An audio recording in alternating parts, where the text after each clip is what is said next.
I have a new client who spoke about personal training to two people on the gym floor the other day. One said no, and the other one signed up. Now, he was horrified by this and put off by the whole experience, so I rather kindly said, "Oh mate, it's gonna get way worse than that." See, I spent 12 years on gym floors, leisure centres, David Lloyd's, gym box, bodybuilding gyms, private studios before I went fully online, and I've seen what works across all of them. 1 in 2 is unbelievably good, and sadly, he's never going to sustain that. He's going to hear no far more than he hears yes, and that's not because he's doing anything wrong. See, most people you speak to and ask if they're interested in PT will say no to PT, but it's not because they hate you and your bloody family. It's because they can't afford to say yes. Around 16 to 17% of the UK has a gym membership. That's about 11.5 million people. Of those 11.5 million people, 15 to 20% buy PT occasionally and 8 to 12% buy PT regularly, which sadly means that 80 to 90% of gym members will never buy PT. Obviously, this varies depending on the kind of gym you work in and where in the country you are. Like London has higher rates of PT than somewhere like Hereford in the arse end of nowhere. And say in pure gym, only 5 to 10% of members buy PT, while Third Space sits at between 20 to 40% of its members. But then a membership at Third Space costs around £300 a month, while pure gym costs around £25 a month. You'll find it's easier to sell PT to wealthier people. And that brings us to the crux of the matter. Most people don't have much disposable income. The most common wage in the UK is around 24 to 27k a year, and that's your typical pure gym member. They earn around £1,800 a month after tax. So after they've paid their mortgage, bills, car, Netflix, iPhone, the majority of people only have £200 to £300 left over each month. That's the disposable income they could use for PT, but it's also the money they need to buy clothes, Christmas presents and a summer holiday.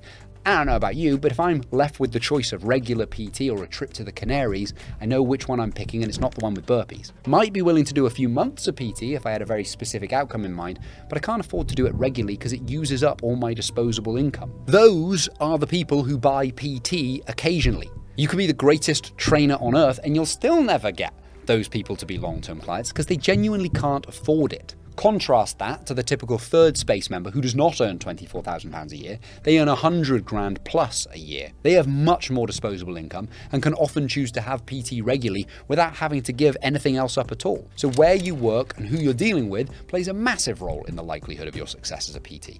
It's not impossible to succeed in a pure gym by any means, but you have to keep in mind the people who go there. Around 40% of adults in the UK have less than £1,000 in saving. They can't afford to replace the brakes on their car if something were to go wrong with them, so do you really think they're going to buy PT? They don't want to have to tell you they're poor. No one wants to feel poor. No one wants to feel ashamed about their status in life.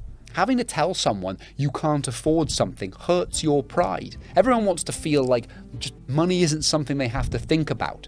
It's embarrassing to say, I can't afford something. And those people you're speaking to on the gym floor are no different. Most of them are interested in what you sell, but they can't afford to be interested. It's not a personal issue. If you work in a gym with a penetration rate of 5%, that means only around 1 in 20 people in that gym are going to be potential PT clients. It's not failing, it's just the reality of that gym. That means 19 no's to get 1 yes. Now, if you're good, you might be able to get that number down to 1 in 10. I found that on average in my career, I had to speak to 5 to 10 people to get 1 client. And when I say speak to people, I don't mean a quick hello. I mean a proper 5 to 10 minute conversation followed by asking them if they'd be interested in PT. Sometimes I'd luck out and get 3 in a row. Other times I'd get nothing from 15, but it averaged out over time. And look, when I spoke to 15 people in a row who weren't interested in PT, I felt shite and like I sucked as a PT. I didn't suck as a PT, but it felt that way. I used to have a deal with myself that once I'd had 2 good interactions, meaning the genuine conversation and asking them if they were interested in PT, I could then go and play Civilization 6 on my laptop for an hour. Because rejection, even when you know it's part of the job, it sucks. And you need outlets to help you recharge from it. Because whichever way you want to look at these things, you are going to get rejected a lot as a PT. You'll be rejected a bit less if you're great at the job, look a certain way, and are great with people. And you will likely hear way more yeses in Mayfair than Newport. But you'll still hear no more than yes, wherever you are, whatever you look like, and however good you are. If I were to start again right now in a gym where no one knew me, I'd have to hear no more than yes too. I'd have to ask 5 to 10 people if they were interested in PT to get 1 client. But the good news is that I only need to have 15 to 25 clients to do 30 to 35 sessions a week and have a very nice life. So let's say that I wanted to do that in a Pure Gym. Well, Pure Gym has around 3,500 members per gym on average. Using the 5 to 10% rate for lower end gyms, that suggests there are around 175 to 350 potential clients in that gym. And that's way more than the 20 I need.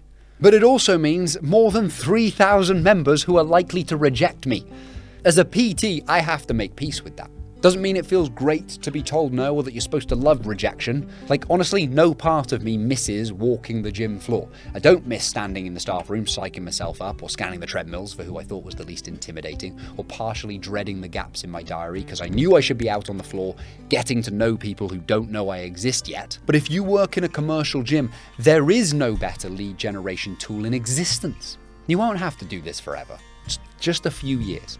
Because once you've worked with between 60 to 100 clients, you very rarely have to do more lead generation, or much more anyway. And that's a bloody lovely place to be in your career. No more stressing about income, worrying about paying rent, or checking how often you can afford to eat out. And I promise you that is possible. But the floor comes first. Lots of it. Now, I told my client he's going to hear 10 to 15 no's for every yes he gets. That's not failure, that's just how this works. But if he keeps going, his diary will fill itself. He just has to get there first. As I told him, most people are interested. They just can't afford to be.